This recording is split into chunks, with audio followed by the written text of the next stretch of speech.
जिसने माँ को दुत्कारा उससे अलग होना ही बेहतर है।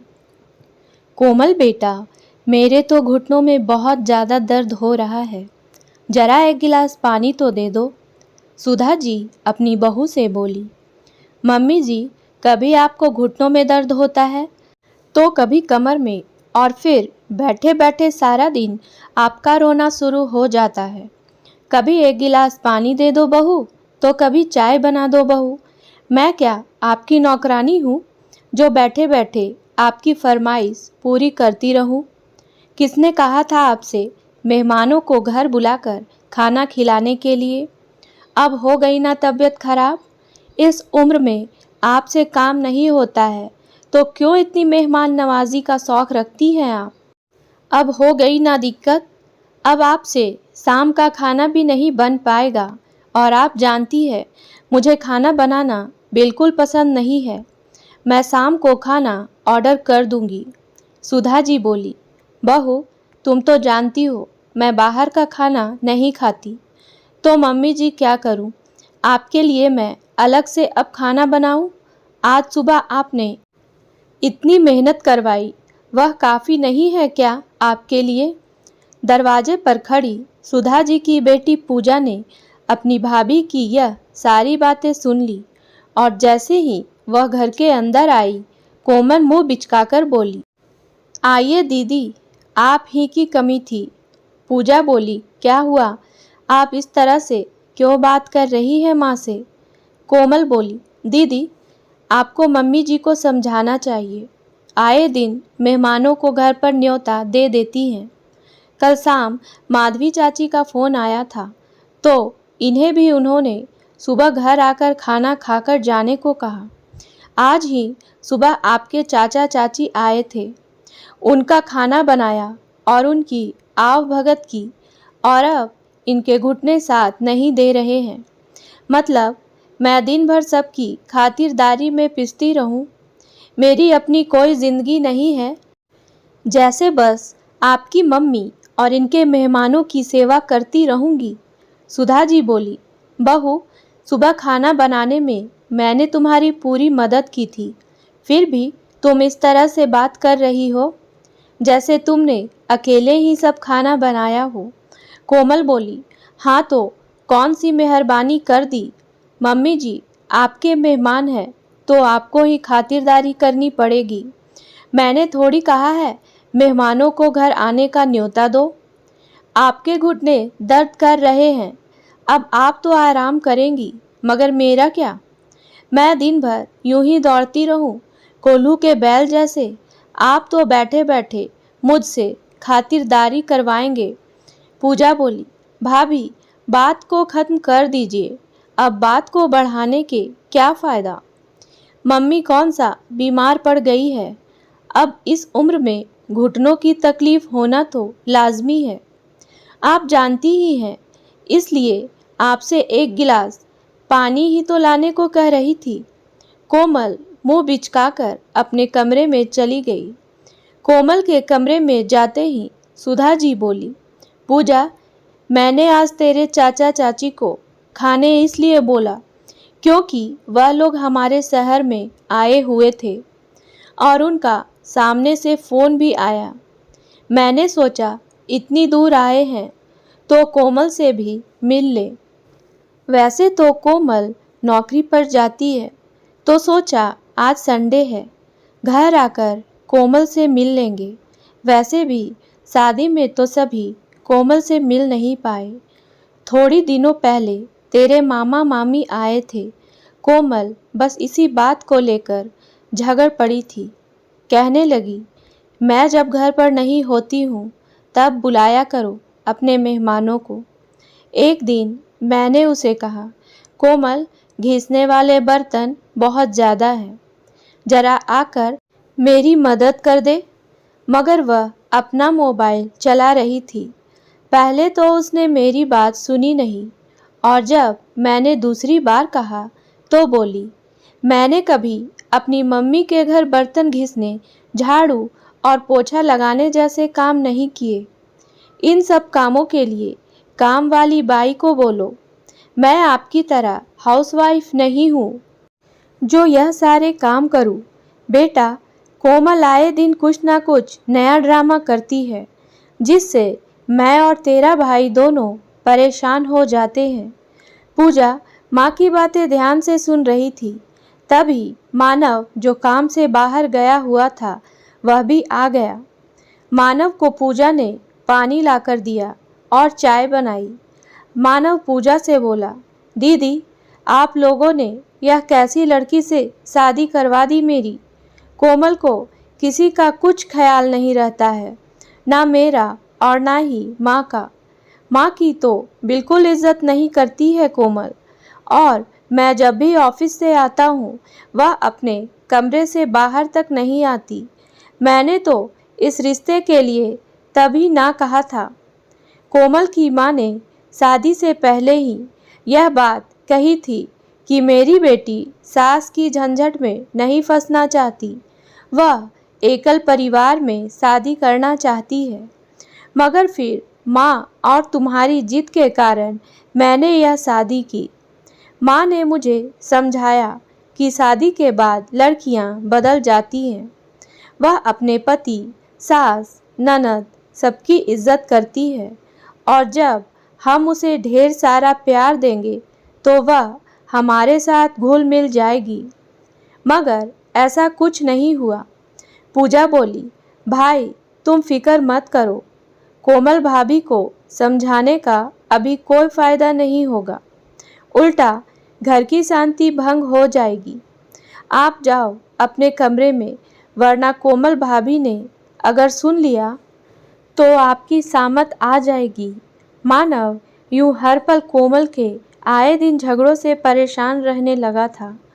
वह कोमल को बहुत बार प्यार से समझा चुका था, मगर कोई फायदा ना होता। फिर वह बहुत घमंडी लड़की थी। उसे अपने आप पर और अपने मायके वालों पर बहुत घमंड था।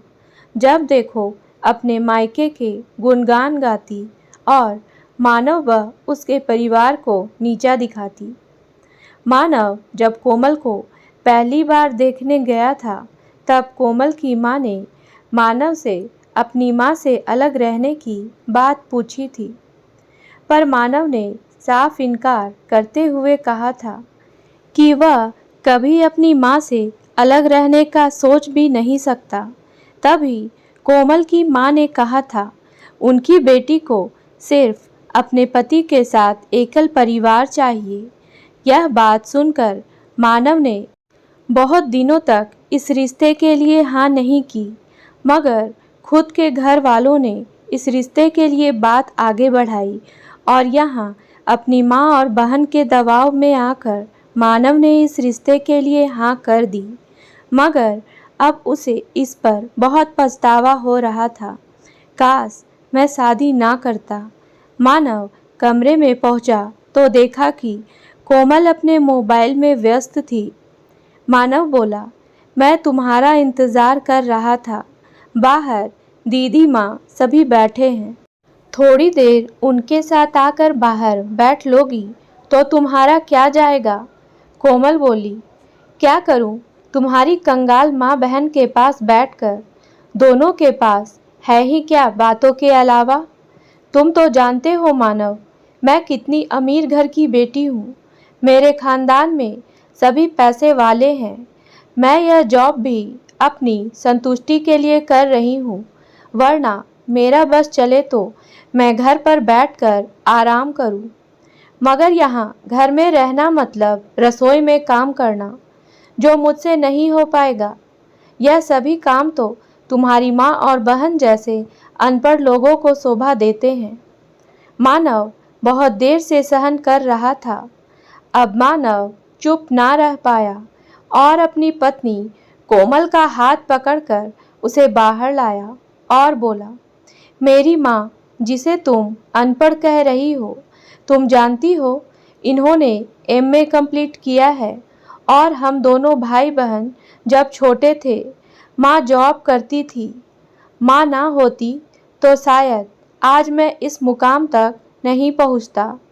और पूजा दीदी ने एमबीए की हुई है, मगर इनके जुड़वा बच्चों को इनकी ज़्यादा ज़रूरत थी, इसलिए इन्होंने जॉब छोड़ दी है और यह दोनों अपना घर परिवार बखूबी संभालती हैं। तुम आजकल की लड़कियां 2 किताबें पढ़कर जॉब करके अपने आप को मॉडर्न कहने लगती हो, मगर तुम यह भूल जाती हो कि जो औरतें घर रहकर पूरा दिन घर संभालती हैं, उनका काम तुमसे भी ज़्यादा टफ होता है। पूरे दिन घर का काम करती है, घर की साज सवार, खाना बनाना, सभी का ख्याल रखना आसान नहीं होता। तुम जैसी लड़कियां सिर्फ अपनी संतुष्टि के लिए जॉब करती है, मगर मेरी माँ जैसी औरतें पूरी परिवार की संतुष्टि का ध्यान रखती है। तुम घर का काम नहीं करना चाहती, तुम्हें खाना बनाने में आलस आता है, हर काम को मेड लगाना चाहती हो, मगर शायद तुम भूल रही हो अभी कोरोना काल में सभी को काम खुद से ही करना पड़ा था, चाहे वह ऑफिस का बड़ा अफसर ही क्यों ना हो। तुम्हें यूँ हर बार मेरी माँ का अपमान करने का कोई हक नहीं। मेरी माँ मुझे इस दुनिया में लाई है, फिर भी उन्होंने मुझे कभी दुत्कारा नहीं, मगर तुमसे शादी करने के बाद मैं हर पल तुम्हारे द्वारा दुत्कारा गया हूँ। तुम्हें अगर अपने खानदान की सेखी बघाड़नी है और कुछ घर का काम नहीं करना, किसी की इज्जत नहीं करनी, तो तुम इस घर से हमेशा के लिए जा सकती हो। यह दरवाजे तुम्हारे लिए हमेशा से खुले थे और खुले रहेंगे। कोमल मानव के यह कड़वे शब्द सुनकर रो पड़ी और बोली, मानव, क्या इसी दिन के लिए मैंने तुमसे शादी की थी? मानव बोला, कोमल, जो मेरा और मेरी माँ का हर पल अपमान करे, मैं उसके साथ नहीं रह सकता। तुम शायद मेरा अपमान करती तो मैं बर्दाश्त कर लेता, मगर मैं मेरी माँ का अपमान बिल्कुल सहन नहीं कर सकता। इसलिए बेहतर होगा कि आज तुम्हें एक फैसला लेना होगा। पूजा बोली, भाभी, अगर कोई आपकी माँ का अपमान करेगा तो आपको कैसा लगेगा? सोचकर भी जहाँ दम घुटता है, वहाँ आप हर पल अपने पति की माँ का अपमान करती हैं। भाभी, माँ तो सबकी एक जैसी होती है ना? कोमल को अपनी गलती का एहसास हो गया। सुधा जी से माफ़ी मांगकर बोली, मम्मी जी, मुझे माफ़ कर दीजिए। आप इतनी पढ़ी लिखी हो, जॉब वाली महिला होते हुए भी घर का कामकाज कर लेती हैं, और हम आजकल की लड़कियां घर का काम तो छोड़ो, आप जैसे बूढ़े बुजुर्ग लोगों की इज्जत नहीं कर पाते हैं। मुझे माफ़ कर दीजिए मम्मी जी। सुधा जी बोली, बेटा, मैं तुझसे माफ़ी नहीं, मैं तो बस तेरे प्यार और सम्मान की भूखी हूँ। दोस्तों, माँ सबकी एक जैसी होती है। पति की माँ को भी अपनी माँ की तरह प्यार और सम्मान देना चाहिए। उनकी वजह से ही आपका पति आपको मिला है। औरत अपनी सुंदरता खोकर एक बच्चे को पैदा करती है, इसलिए पति की माँ को कभी अपनी माँ से अलग ना समझे, उनकी सेवा करे। यह बड़े बुजुर्गों का आशीर्वाद ही है जो आपको हर काम में तरक्की दिलाएगा। उनकी इज्जत करें।